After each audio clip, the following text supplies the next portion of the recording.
Hi friends, welcome back to our YouTube channel electrical Mitra Telugu. So మనం already previous క్లాస్లో different theorems అయితే discuss చేసాము.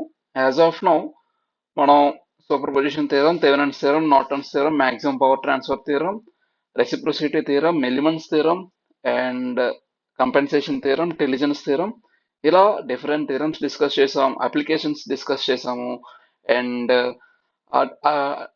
At least 1 to 2 problems అయితే every theorem మీద మనం సాల్వ్ చేసాం. సో ఈ రోజు మనం డిస్కస్ చేసుకోబోయే టాపిక్ సబ్స్టిట్యూషన్ థియరం. సో ఈ సబ్స్టిట్యూషన్ థియరం ఏం చెప్తుంది? ఆ స్టేట్మెంట్ ఒకసారి చూద్దాము.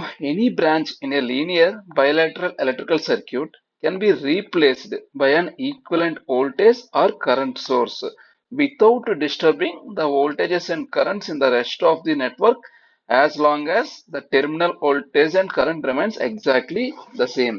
అంటే ఏం చెప్తున్నాడు, ఒక నెట్వర్క్ లో ఏ బ్రాంచ్ అయినా సరే, ఏ బ్రాంచ్ అయినా తీసుకుందాం. సపోజ్ ఆ బ్రాంచ్ లోని I అనే కరెంట్ ఫ్లో అవుతుంది, లేదా ఆ బ్రాంచ్ అక్రాస్ వోల్టేజ్ V అన్నది ఎపిర్ అయింది అనుకుంటే, ఆ బ్రాంచ్ ని, ఆ పర్టికులర్ బ్రాంచ్ ని మనం remaining rest of the network లో ఉన్న బ్రాంచెస్ డిస్టర్బ్ అవ్వకుండా ఆ ఈక్వలెంట్ వోల్టేజ్ అండ్ కరెంట్ తోటి ఆ బ్రాంచ్ ని equivalent voltage or current source తో మనం రీప్లేస్ చేయొచ్చు అని చెప్పేదే ఈ సబ్స్టిట్యూషన్ థియరం.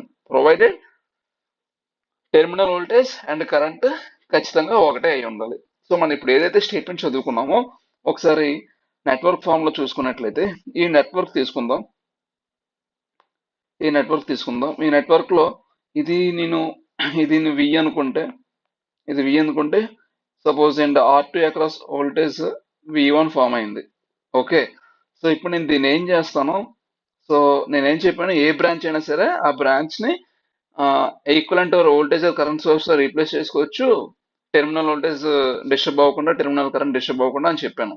సో నేను ఇక్కడ ఏం చేస్తానంటే ఈ రెసిస్టర్ ని నేను వోల్టేజ్ సోర్స్ తో రీప్లేస్ చేస్తా. సో దీనివల్ల టెర్మినల్ వోల్టేజ్ ఏమైనా డిస్టర్బ్ అవుతుందా? అవ్వదు. ఇందులో ఫ్లో అయ్యే కరెంట్ కానీ, ఇందులో ఫ్లో అయ్యే కరెంట్ ఆర్ ఈ బ్రాంచెస్ అక్రాస్ వోల్టేజ్ ఏమైనా డిస్టర్బ్ అవుతుందా? అవ్వదు. సో ఈ బ్రాంచ్ ని నేను ఈ బ్రాంచ్ తో రీప్లేస్ చేశాను. అలానే ఒక పెద్ద నెట్వర్క్ ఉంది. ఆ పెద్ద నెట్వర్క్ లో టెర్మినల్ కరెంట్ ఇలా ఐ అనేది ఫ్లో అవుతుంది అక్రాస్ లోడ్. ఆర్ అనే రెసిస్టర్ ఇక్కడ ఉంది, ఆర్ అనే resistor across voltage IR voltage drop అయితే ఫామ్ అయింది. సో దీన్ని మనం దీంతో రీప్లేస్ చేసుకోవచ్చు. వి ఈజ్ ఈక్వల్ టు ఐఆర్ అంటే ఇక్కడ ఈ బ్రాంచ్ అక్రాస్ వోల్టేజ్ తో మనం దీన్ని ఇక్కడ రీప్లేస్ చేసాము.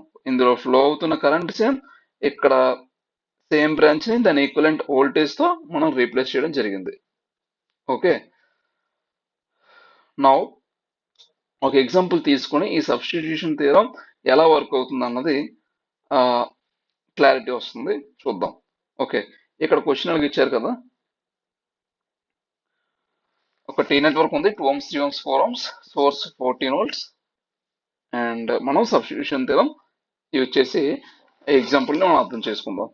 ఓకే, సో ఇందులో కరెంట్ I1 ఫ్లో అవుతుంది, ఇందులో కరెంట్ I2 ఫ్లో అవుతుంది అనుకుందాం. ఇప్పుడు నేను కేవీఎల్ అప్లై చేస్తాను. ఓకే, కేవీఎల్ అప్లై చేసి I1 I2 కరెంట్స్ ని క్యాలిక్యులేట్ చేస్తా అండ్ ఇందులో ఫ్లో అవుతున్న కరెంట్ I2 మైనస్ I1 ని అనుకుందాం. So apply KVL to the loop 1 mesh 1. Apply KVL to first mesh. ఏదొస్తుంది? -14 plus 2I1 plus 4 into I1 minus I2 is equal to 0. అంటే -14 plus 2I1 plus 4I1 ఎంత? 6I1 minus 4I2. ఈ equations ఎలా రాశాను, KVL ఇక్కడ ఎలా రాశాను అంటే మన ఛానల్లోనే కేవీఎల్ కేసీఎల్ అనాలిసిస్ అని చెప్పి ఒక వీడియో ఉంటుంది. ఒకసారి ఆ వీడియో చూసి ఇక్కడికి రండి, మళ్ళీ మీకు క్లియర్గా అర్థమవుతుంది. Okay, so 6I1 minus 4I2 is equal to 14. That means 3I1 minus 2I2 is equal to 7. ఇది ఈక్వేషన్ 1 అని అనుకుందాం. అలానే ఇప్పుడు ఏం చేద్దాం, apply KVL to second mesh.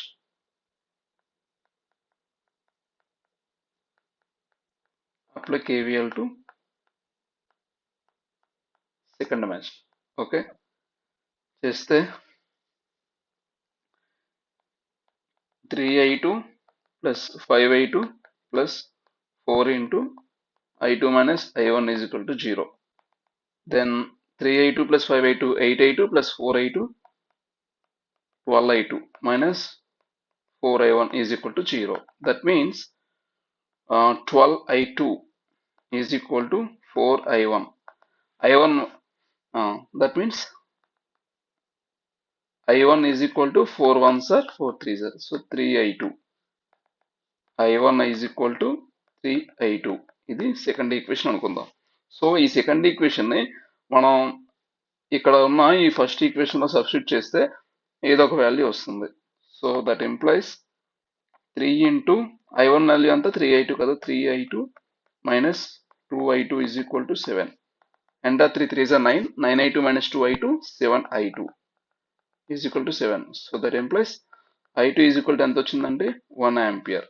ఇది ఈక్వేషన్ 3 అనుకుంటే ఈ ఈక్వేషన్ 3ని ఈక్వేషన్ 2లో సబ్స్టిట్యూట్ చేస్తే I1 is equal to 3 into 1, that means 3 amperes. ఇది ఈక్వేషన్ 4. ఇప్పుడు మనకి ఈ మెష్ లో ఫ్లో అవుతున్న కరెంట్ I1 వాల్యూ వచ్చింది, ఇందులో I2 వాల్యూ వచ్చింది. సో ఈ బ్రాంచ్ లో ఫ్లో అవుతున్న కరెంట్ ఎంత, I2 minus I1. అంటే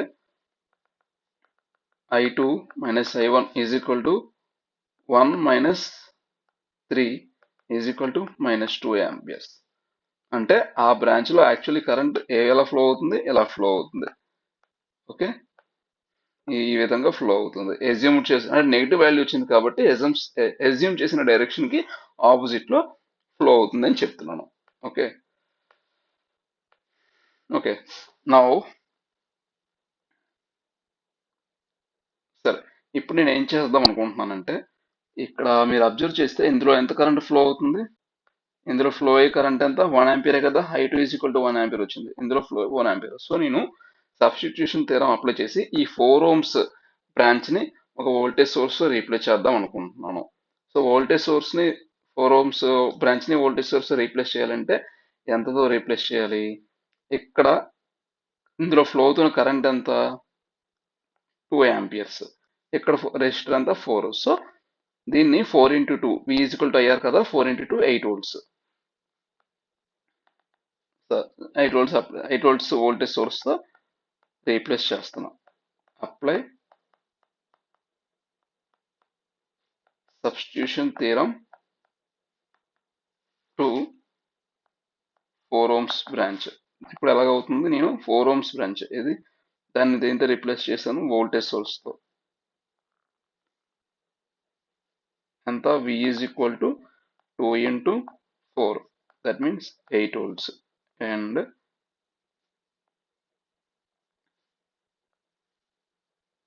ఎంత రెసిస్టర్లు ఎంత, అవి 3 ohms 5 ohms, 3 ohms 5 ohms. Still ఇక్కడ కూడా చూడండి, ohms లో అప్లై చేస్తే ఇది 8 volts, టోటల్ రెసిస్టెన్స్ 8 ohms. ఇందులో ఫ్లో అవుతున్న కరెంట్ ఎంత 8/8, అంటే 8 volts by 8 ohms resistor, 1 ampere current ఇందులో ఫ్లో అవుతుంది, 1 ఆంపియర్ కరెంట్ ఫ్లో అవుతుంది. సో దట్ మీన్స్ ప్రీవియస్ కేసులో కూడా మనకి సాల్వ్ చేస్తే I2 వాల్యూ ఎంత వచ్చింది 1 ఆంపియర్. దట్ మీన్స్ ఏవెంతో నేను ఈ 4 ohms బ్రాంచ్ ని వోల్టేజ్ సోర్స్ రీప్లేస్ చేసినప్పటికీ ఇందులో ఫ్లో ఈ బ్రాంచ్ వోల్టేజ్ కానీ ఈ బ్రాంచ్ లో కరెంట్ అని ఆ బ్రాంచ్ లో అక్రాస్ వోల్టేజ్ కానీ డిస్టర్బ్ అయితే అవ్వలేదు. సో ఇప్పుడు నేను సపోజ్ నేను ఇప్పుడు దీన్ని కరెంట్ సోర్స్ కింద మార్చాలనుకో, ఏం చేస్తాను, కరెంట్ సోర్స్ ఆ బ్రాంచ్ లో కరెంట్ ఎంత ఫ్లో అవుతుంది 1 ampere, 1 ampere and same replace చేయడమే. 3 ohms 4 ohms, ఇంట్లో ఎంత 3 ohms 5 ohms, 5 ohms ఇది, సారీ ఇది 5 ohms, ఇది ఎంతమ్మా 1 ఆంపియర్ ఇందులో ఫ్లో అవుతుంది. So 3 + 5 8, 1 into 8 8 volts. సో ఈ బ్రాంచ్ అక్రాస్ 8 volts కదా మన ప్రీవియస్ కేసులో కూడా. అండ్ ఇందులో ఫ్లో అవుతున్న currents 1 amps, same original circuit లో ఎంత అయితే కరెంట్ ఫ్లో అవుతుందో ఈ ఈ అక్రాస్ 1 ఆంపియర్ ఫ్లో అవుతుంది, ఈ అక్రాస్ 8 వోల్ట్స్ ఎపియర్ అవుతుంది. So same voltage source replace చేయాలంటే ఈ విధంగా రీప్లేస్ చేయాలి, అలానే కరెంట్ సోర్స్ రీప్లేస్ చేయాలనుకుంటే ఈ విధంగా రీప్లేస్ చేస్తాం. ఇదే substitution theorem. Thank you friends, thank you for watching the lecture until the end of the video. So మీకు ఏమైనా డౌట్స్ ఉంటే మన కింద ఈ కామెంట్ బాక్స్లో కామెంట్ చేయండి, నేను తప్పకుండా రెస్పాండ్ అవుతాను. అండ్ ప్లీజ్ లైక్ చేయండి, షేర్ చేయండి మీ ఫ్రెండ్స్, సో దట్ ఇంకా ఎక్కువ మంది నేర్చుకుంటారు. అలానే please don't forget to subscribe. And ఈ ఏదైతే లెక్చర్ ఉందో ఈ లెక్చర్ మన టెలిగ్రామ్ ఛానల్ ఎలక్ట్రికల్ మిత్ర తెలుగులో అప్లోడ్ చేయడం జరుగుతుంది. Once again thank you.